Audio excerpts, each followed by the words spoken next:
तिम्मापुर नामक गांव में एक व्यस्त सब्जी मंडी में दोपहर 12 बजे तक वहां का व्यापार आराम से चलता है।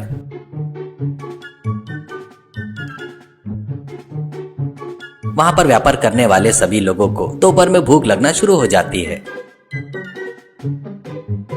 वैसे ही वहां पर वेजिटेबल का व्यापार कर रही एक औरत का नाम लक्ष्मी था। लक्ष्मी वहां पर अपने पत्तों से ढके एक छोटी सी जगह पर सब्जियां बेचते हुए बैठती है।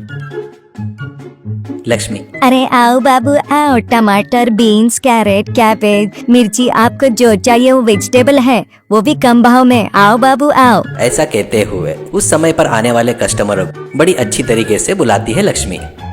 थोड़े लोग कम हो जाते हैं, तब लक्ष्मी अपने मन में तुरंत, अरे दोपहर हो गई तो लोग बिल्कुल नहीं आते, पर भूख तो जोरों से लगी है। अरे इतनी देर हो गई, मेरा लड़का राहुल कहाँ पर है? आज तो भी उसकी नौकरी मिली होगी क्या? करके सोचते हुए टेंशन ले रही थी। उसी समय बराबर लक्ष्मी का लड़का राहुल वहां पर आता है और राहुल हाथ में एक टिफिन बॉक्स लेकर आता है। वो देखते ही लक्ष्मी की आंखें खुशी से झलकती है और लक्ष्मी तुरंत, अरे अरे बराबर समय पर आया रे बेटा, बहुत भूख लगी है, पता नहीं क्यों आज बहुत भूख लगी है। ऐसा कहते हुए राहुल के पास के डब्बे को लेकर खा रही थी लक्ष्मी। तब राहुल तुरंत, माँ माफ कर दो माँ, और भी जल्दी आने का सोच रहा था, पर आज इंटरव्यू के पास से आने के लिए बस नहीं मिली। वो बात सुनते ही लक्ष्मी, अरे अरे मेरी याददाश्त को क्या हुआ होगा? अरे तो इंटरव्यू के लिए गया था ना, क्या हुआ बेटा, कोई नौकरी मिली क्या? करके पूछती है। तो राहुल, माँ पहले तुम खा लो माँ, नौकरी गए बरोबर नहीं देंगे। पहले वो लोग सवाल पूछते हैं, बाद में अपने को कॉल लेटर आता है, उसमें नौकरी मिली या नहीं लिखा होता है, करके कहता है। लक्ष्मी, अरे बेटा इतनी तकलीफ सहकर घूम रहा है ना हर रोज, फिर तू जाकर अपने सवालों का जवाब देने के बाद उनको समझाता नहीं क्या, तेरे को लेना है या नहीं करके? ऐसा कहते हुए अपने लड़के से बात कर रही थी। इतने में कस्टमर आता है। कस्टमर के आते ही खोले हुए डब्बे को लक्ष्मी बंद करके, अरे आओ बाबू आओ, टमाटर चाहिए या प्याज चाहिए? ऐसा कहते हुए फिर से अपना व्यापार शुरू करती है। तब राहुल अपनी माँ की तकलीफ देखता है। वैसे ही राहुल चारों तरफ देखता है तो वहाँ के सब्जी व्यापारी उसी परिस्थिति में थे। तब राहुल को कुछ समझ में नहीं आया और राहुल अपने मन में, ये सभी लोग इतनी मेहनत करके काम कर रहे हैं, पर खाना खाने के लिए सही समय नहीं है और सही खाना भी नहीं है इनको खाने के लिए। घर से लाए सो डब्बा ठंडा हो जाता है, ऊपर से कस्टमर के आते ही खारे बक्से को बाजू में रख रहे हैं। इतनी तकलीफ पेट भरने के लिए कर रहे हैं ना, पर क्यों ये लोग पेट भरकर खाना नहीं खा सकते हैं, करके सोचते हुए दुखी होता है। शाम हो जाती है, सभी लोग अपनी दुकान समेटकर जा रहे थे। लक्ष्मी भी राहुल के साथ मिलकर जा रही थी। राहुल जाते जाते सोमेश चाचा की दुकान के पास रुकता है। वहां पर सोमेश चाचा सारी सब्जियां वहां पर बाहर फेंक रहा था। तो तुरंत राहुल, अरे सोमेश चाचा क्यों ऐसी सब्जियां नीचे फेंक रहे हो, करके कहता है। तो सोमेश चाचा, अरे राहुल ये सब तुमको पता नहीं बेटा, पढ़े लिखे हो ना, ये सब्जियां अभी सुबह लाए सो है ना, थोड़ा सा मुरझा गए हैं, कल सुबह कस्टमर नहीं लेंगे, उनके लिए फ्रेश सब्जी ही लाना पड़ता है। वैसे बताओ तो सब्जियां ही नहीं, पत्ते वाली सब्जियां भी फ्रेश नहीं रहते। अपने पास आने वाले कस्टमरों को अपने को फ्रेश माल नहीं बेचे तो वो नहीं आएंगे ना, इसलिए हर दिन ऐसे ही थोड़ा बहुत खराब होते रहता है और खराब हुआ सो वो फेंकना पड़ता है। ऐसी बात है बेटा, ये तेरे को समझ में नहीं आएगी, ऐसे कहता है हंसते हुए। राहुल ऐसे ही उसके तरफ देखते हुए चला गया।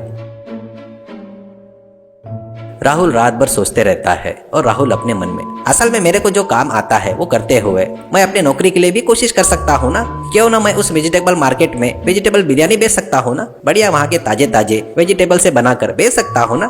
चाचा भी बहुत सारे सब्जियां फेंक रहे थे, मेरी माँ भी सब्जियां फेंक देती है, मुझे अब तक ऐसा विचार क्यों नहीं आया, करके सोच में पड़ जाता है। फिर लक्ष्मी राहुल को खाना खिलाते हुए, अरे बेटा तू टेंशन मत ले रे, तेरे को बढ़िया नौकरी मिलेगी, तेरी माँ कह रही हूँ ना, ऐसा कहते हुए बहुत प्यार से बता रही थी। वो बातें सुनकर राहुल के आंखों में से पानी आ जाता है और राहुल कुछ भी नहीं बोलता। वो दिन बीत जाता है। दूसरे दिन राहुल बहुत जल्दी आ जाता है। तब लक्ष्मी तुरंत, अरे क्यों रे बेटा, आज किसी नौकरी पर नहीं जाना ही क्या, ज्वाइन करना है करके बोल रहा था ना, क्या हुआ, करके पूछती है। तो राहुल, माँ नौकरी यहीं पर है माँ, तुम देखते रहो, ऐसा कहते हुए फटाफट उसके माँ के दुकान के पास एक स्टोव लगाकर उस पर बर्तन रखकर चाचा के सब्जी के दुकान में से थोड़ी सब्जियां माँ के पास से कैरेट बीन्स लेता है। चावल धोकर फटाफट वेजिटेबल बिरयानी बनाना शुरू करता है।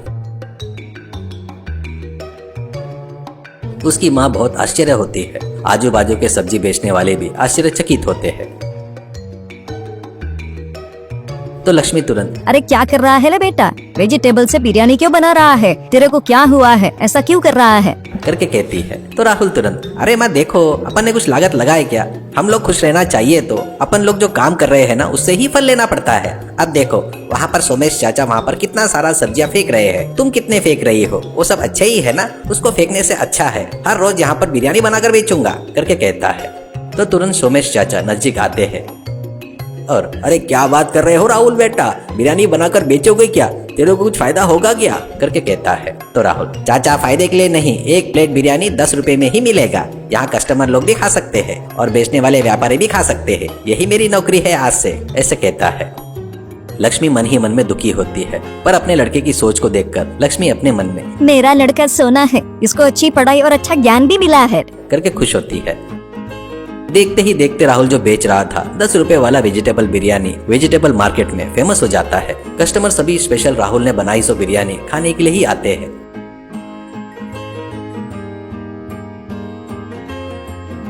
ऐसे राहुल अपनी मेहनत पर भरोसा करके वेजिटेबल मार्केट में वेजिटेबल बिरयानी बनाने वाला बनकर बहुत पैसे कमाता है और नाम भी कमाता है।